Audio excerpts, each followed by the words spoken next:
បនវិសាបូជានៅវត្តចម្ពូប្រក្សាសង្កាត់សង្ខក្រុងស្វាយរៀង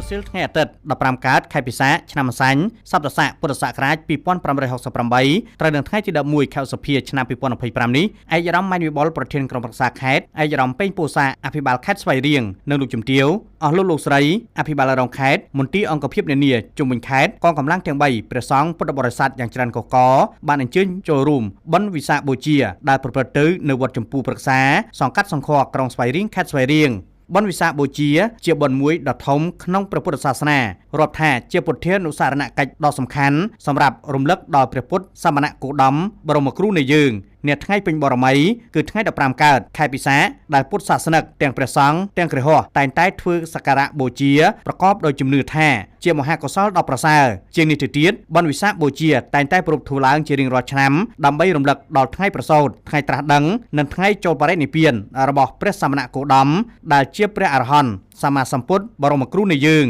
ព្រះវិសុទ្ធញ្ញាណមុំសយព្រះមេគុណខេត្តស្វាយរៀងបានមានថេរដីកាថាបុណ្យវិសាខបូជាគឺជាបុណ្យមួយក្នុងចំណោមបុណ្យធំទាំងឡាយក្នុងព្រះពុទ្ធសាសនាទាំងបុព្វជិតនិងគ្រហស្ថនៅលើសកលលោកតែងតែប្រពធ្វើជារៀងរាល់ឆ្នាំពុំដែលខាននិងប្រពឡើងក្នុងគោលបំណងរំលឹកដល់ព្រះសម្មាសម្ពុទ្ធបរមគ្រូទ្រង់ប្រសូតចាក់ឧត្តរព្រះមេដាទ្រង់បានត្រាស់ដឹងនិងទ្រង់រំលត់ខណ្ឌចូលកាន់ព្រះបរិនិព្វានហើយរៀងរាល់ឆ្នាំពុទ្ធសាសនិកខ្មែរតែងតែប្រារព្ធពិធីបុណ្យនេះនៅគ្រប់វត្តអារាមទូទាំងប្រទេសដោយចាត់ទុកថាជាការសាងមហាកុសលដ៏ថ្លៃថ្លាឧត្តមឧត្តមបំផុត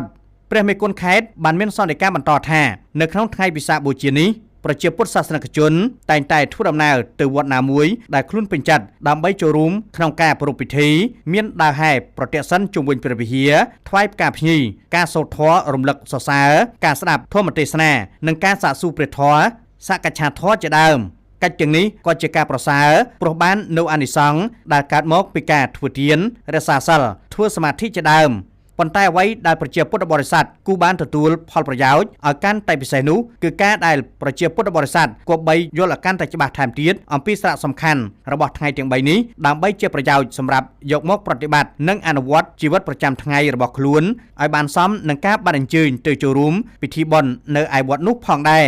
ការធ្វើបុណ្យវិសាខបូជាគឺជាឱកាសដែលពុទ្ធបរិស័ទជួបជុំគ្នា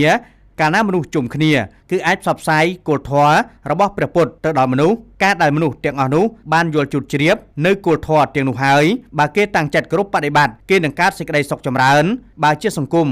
មនោះគឺកើតមានសេចក្តីសុខទោះជាយូរឬឆាប់យ៉ាងណាពិតជាមានឲ្យតែមនុស្សបដិបត្តិធម៌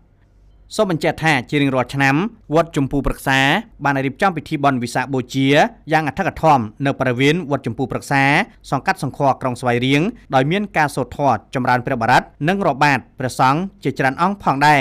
បន្ថែមពីនេះទៀតនៅគ្រប់វត្តអារាមទាំងអស់នៅទូទាំងប្រទេសបានរៀបចំគ្រឿងសក្ការៈបូជាមានទីនធូបផ្កាភ្ញីនិងប្រទីបជ្វាលាតូចធំអុជបំភ្លឺប្រងព្រាតនៅក្នុងពិធីបុណ្យដ៏សំខាន់នេះតាមទំនៀមទម្លាប់ប្រពៃណីពុទ្ធបរិស័ទទាំងបុព្វជិតនិងគ្រហស្ថត្រូវដើរដង្ហែប្រតិសិនជុំវិញ3ជុំសិនមុននឹងចូលព្រះវិហារហើយគេយកទេយ្យវត្ថុរៀបចំដាក់នៅមុខពុទ្ធរូបរួចអុជធូបទៀនបូជាផ្កាភ្ញីផ្សេងគេនាំគ្នានមស្ការព្រះរតនត្រ័យសមាទានសិលស្ដាប់ពុទ្ធមន្តស្ដាប់ធម៌ទេសនាអំពីពុទ្ធប្រវត្តិតាំងពីដើមរហូតដល់ចប់ព្រះសង្ឃនិងឧបាសកឧបាសិកាសូត្រធម៌បទផ្សេងដូចជាអ្នកមោ8ចប់ឋានៈធាំង8កន្លែងជាដើមនៅយប់នោះគេក៏ធ្វើរហូតទល់ភ្លឺតាមលទ្ធភាពវត្តនីមួយៗដើម្បីឲ្យមានបស្សទ្ធាចំពោះព្រះរតនត្រ័យកាន់តែខ្លាំងក្លាឡើង